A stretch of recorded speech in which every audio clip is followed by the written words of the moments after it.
আপনি কি সত্যি ধনী হতে চান নাকি সারা জীবন গরিব হয়ে থাকতে চান? যদি আপনার উত্তর হয় হ্যাঁ, আমি ধনী হতে চাই, তাহলে মাত্র কয়েকটা মিনিট সময় দিন।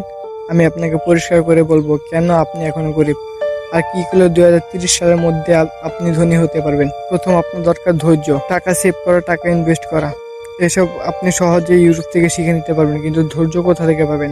ভাইজান, এটা পুরোপুরি আপনার উপর। আপনার শুধু ধৈর্য রাখতে হবে।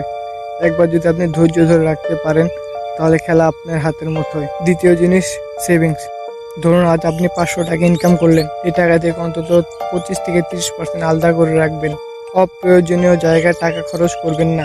তারপর আপনাকে মাইন্ডসেট বদলাতে হবে। গরিব মানুষের মতো না, ধনী মানুষের মতো চিন্তা করতে হবে। যখন আপনার কাছে কিছু টাকা জমে যাবে, তখন সেই টাকা দিয়ে তৈরি করতে হবে একটা অ্যাসেট। যে অ্যাসেট থেকে আপনি ঘুমিয়ে থাকলেও আপনার কাছে টাকা আসতে থাকবে। এটাকে বলে প্যাসিভ ইনকাম। কারণ বর্তমান সময়ে অনেক চাকরি এই দিয়ে রিপ্লেস হয়ে যাচ্ছে। তাই শুধু চাকরির উপর ভরসা করে থাকবেন না।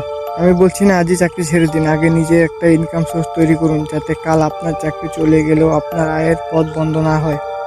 আজ থেকে শুধু একটা কাজ করুন, টাকা সেভ করুন আর বুঝে শুনে ইনভেস্ট করুন। একসময় দেখবেন আপনার টাকা আপনার জন্য কাজ করছে, আর আপনি শান্তিতে জীবন কাটাচ্ছেন। যদি আপনি ইনভেস্টমেন্ট সম্পর্কে জানতে চান, তাহলে একটা লাইক আর একটা সাবস্ক্রাইব করে রাখুন, কারণ পরের ভিডিও আমি বলবো কেন ধনীরা দিন দিন আরো ধনী হচ্ছে।